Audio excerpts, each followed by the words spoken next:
Okay, let's just talk a little bit about who these groups are not for.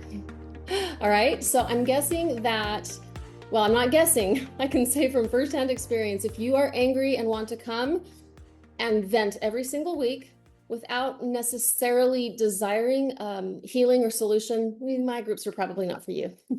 Also, if you're somebody who is super uncomfortable choosing how to direct your own life and you'd really prefer for somebody to tell you that you need to leave or that you need to stay, this group is probably not for you. One of the biggest things that I do is help people find the courage and confidence right inside of themselves to determine how you want your own spirituality to be unfolding in your life.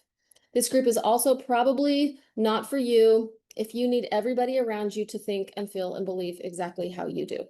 One of the most important foundations of my healing groups is that everyone who shows up gets to be the spiritual being that they want to be.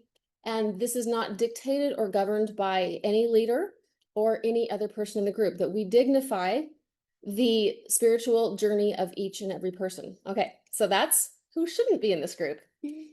Next question that I'm anticipating is, you might be wondering, how do my groups relate to other mental health options? This is a super good question because these groups are not therapy groups. What I like to call these is growth and processing groups or healing groups.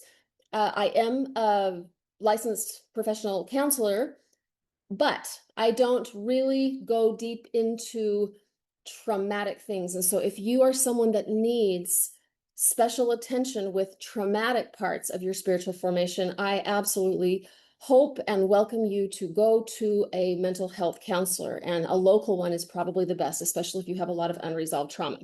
Having said that, some of the most successful outcomes in the groups that I work with are people who are doing both. In other words, if you have a private mental health worker or a consultant or a coach, in some cases, kind of depending on what your situation is, and you also do one of my groups, it's kind of like hitting all of the things, meaning that we really do need community in this healing, because so much of our spiritual formation and our faith journey is around relationship. And so when we have a faith crisis, solving this and feeling like we're going through the steps that resolve it just doesn't go very well in isolation.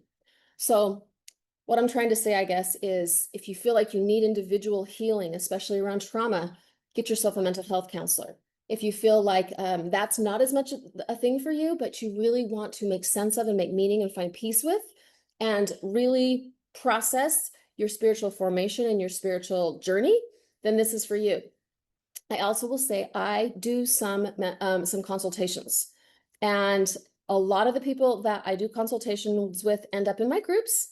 And also sometimes my group members would like some individual attention and they sign up for consultations. So there's a little bit of a crossover with that. And so I guess I'm trying to just say there's a lot of options for you, and you feel out what you think is best for you.